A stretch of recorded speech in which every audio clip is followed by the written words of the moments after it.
Good morning. Saturday morning, 6:40 a.m.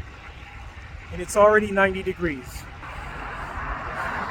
The heat came back with a vengeance after we had some kind of like unseasonably cool temps. So it is what it is, man. This time of year, I usually try to get out earlier, cut my rides a little bit shorter.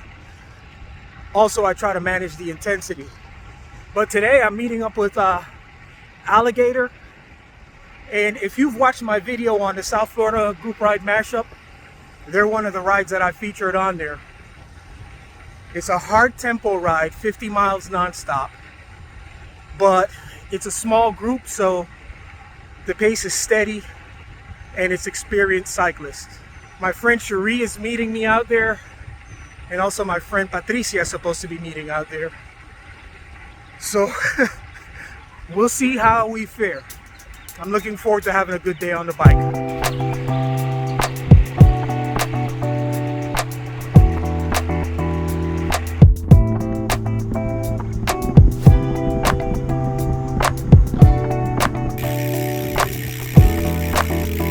I don't think I've ever been this early for a ride where it's like there's nobody here.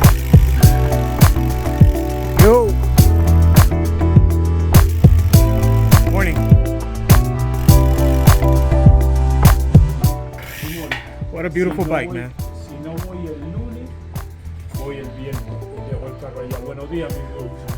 Muy bien, brother. 5.6 miles to get here. It's hot, humid. So we've got Kim, Hank, Bruce, and some of the guys down there. We got Patricia, Cherie, a few other guys. I see Adrian the Gladiator down there. And we've got some of my Dominican brothers over there. They say it's kind of a big group today, so looking forward to this. Fun time. The left side.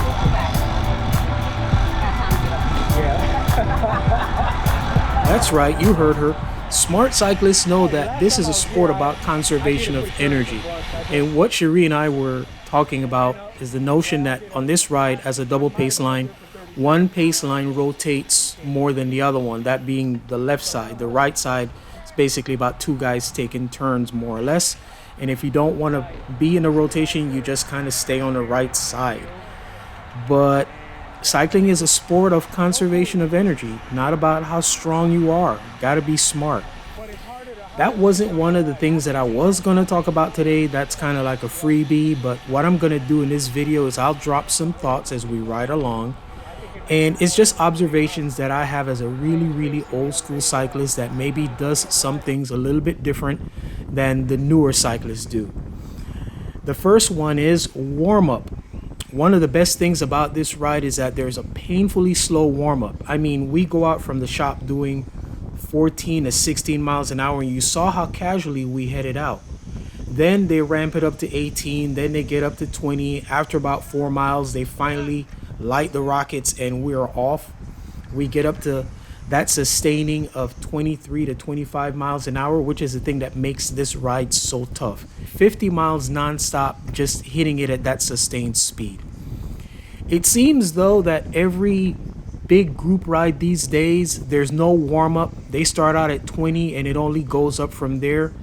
I don't know if they're trying to make sure that they maintain a very high average speed, but to me, what a warm-up does is that it gets the cyclists acclimated first and foremost to each other and then to the group. It also benefits your system by bringing your effort up gradually. Think about other sports. Even in running or going to the gym, we start out slow and then we build up. So a good gradual warm-up, and not 20 miles an hour, that's not a good gradual warm-up, is something that I'd like to see on more rides. In the frame here with me is my friend Scott on the right and Cherie on the left. I did a feature on Cherie a few months ago. She's a post-pandemic cyclist who became state champ in something like 3 years. On the video I did with her, she shares her journey to cycling success as well as her training philosophy. I'm actually going to link it so that you can check that feature out right after watching this video. I think it's a very good story that she told.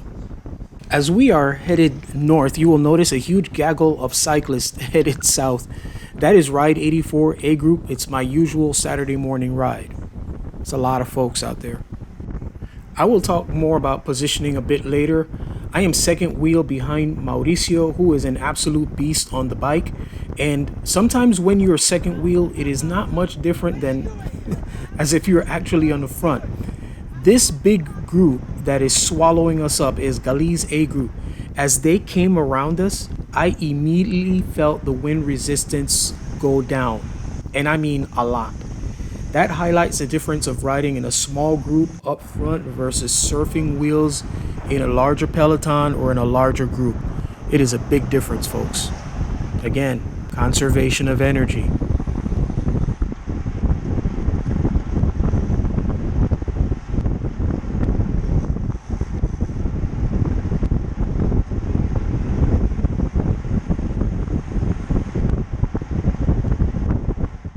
This is my friend Adrian, who just rotated to the front. Now, Adrian and I have been riding these streets down here in South Florida since the 1990s. Adrian is simply amazing on the bike. She is on a new S-Works Tarmac SL8 that she says is the best bike she has ever ridden by a long shot. Mind you, her previous bike being a Bianchi XR4, which is no slouch, but she said there's no comparison. Now, if you have experience with those bikes, I would love to hear your thoughts in the comment section on the differences. Now, Cherie, who was trailing her, is also on an SL8. Lovely. And I would be remiss if I didn't mention Martin's bike. Woo! This is a Tomasini X-Fire Custom with Campagnolo Super Record 12-speed wireless group set. He's got the bike outfitted with Campagnolo Bora WTO wheel set. Martin gave himself this bike as a retirement gift, and he says it absolutely flies. For those of you who are unfamiliar with this, it is made of Columbus XCR stainless steel, and you've just got to see this bike in the flesh. The video is not doing it justice.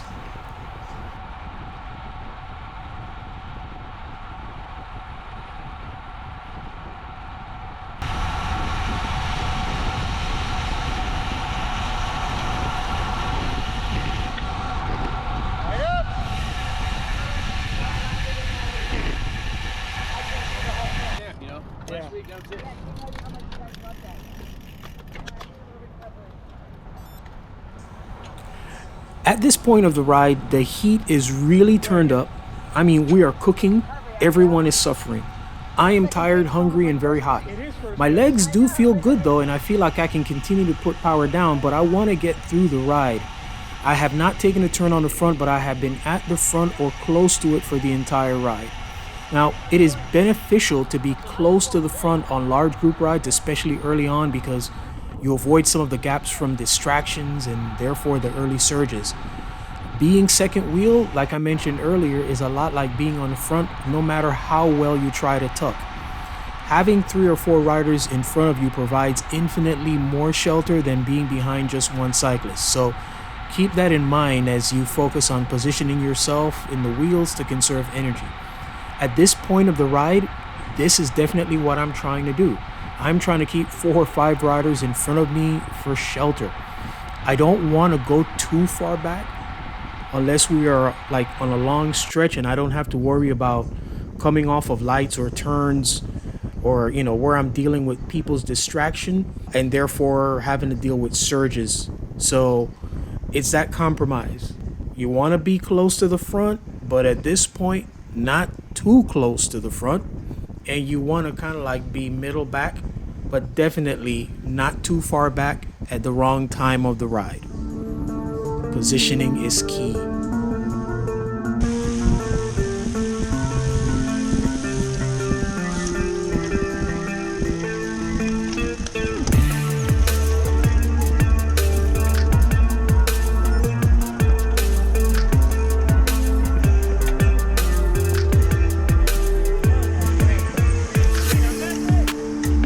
That small group of cyclists blowing past us is the Ride 84 A Group Breakaway. They definitely keep it pinned. I pointed them out earlier in the video going in the opposite direction from our ride. That ride is a 40-mile loop. The first half is a controlled pace, the second half is written all out, kind of like a simulated race. I'll actually link a video in the description so that you can see what that ride is like. I have a few recordings of that posted, and it definitely offers a different perspective of the South Florida cycling scene.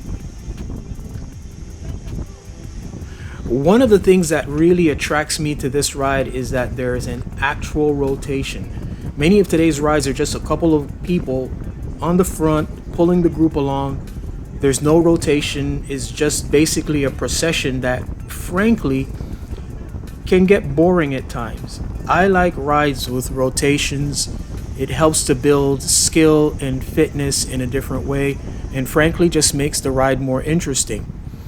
Now, the group of cyclists that we have going past us here is the remnant from the Ride 84 A group that, well, these are the guys that I guess did not make the breakaway and they're just bringing it in. So, joy. Like I said, in South Florida, we've got a lot of choices in terms of where we ride our bikes. It's really a blessed situation that we're in.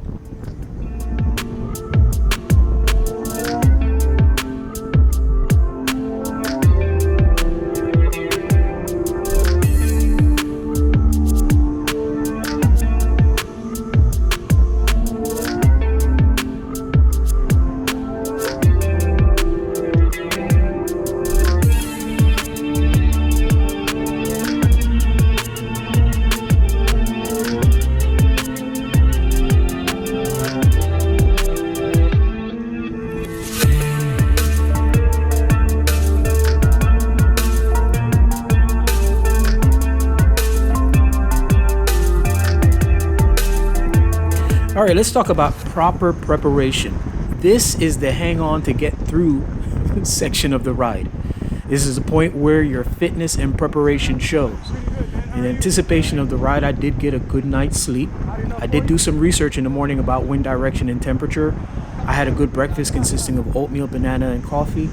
Today, on this ride, I had 2 water bottles, one of them filled with 100% water, but that one is empty at this point. And one had a homemade electrolyte drink mix that I had been sipping on all morning long. I also went through both gels that I had with me. I think I had one at 20-something mile mark and the other one at about 35 miles. I can feel my energy levels draining, and that is mostly from the heat, but my legs feel very good. Things that I would have done different for this ride, I would have brought along a banana from home for the ride. That would have made a big difference. I would have also drank a bottle of electrolyte at home before leaving home. That's one of the things that I've got to do in these hot days coming up this summer. And I would have eaten the second half of the bowl of oatmeal that I had at home. It's one of those things, hindsight is 20/20, right?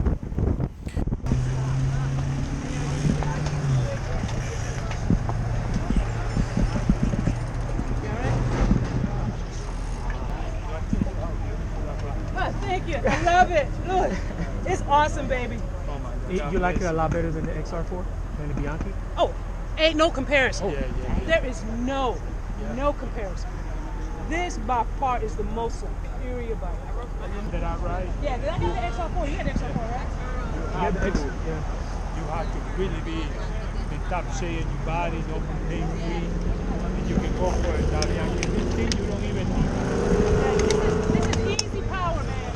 Oh, nice. Easy, quick power. That was a brief conversation with my friend Louis and Adrian, who both have Bianchi XR3 and XR4 respectively, and they both felt the rigidity of the Bianchi did not turn in to useful power as it does with the tarmac, which they both feel is stiff and compliant at the same time. Louis has a tarmac SL7. Adrian, as I mentioned, has the new SL8. Their sentiment is not mine, as I have not had an opportunity to properly test the tarmac yet. Hopefully that's something that I'll do here in the very near future. Anyway, that wraps up this ride video. Please remember to like and subscribe to the channel before you move on to your next YouTube viewing video. I would really appreciate it. And let me know if you'd like to see more of this type of content and what we can do different on these ride videos. As always, guys, our aim here at the channel is to inform, instruct, inspire. Be blessed.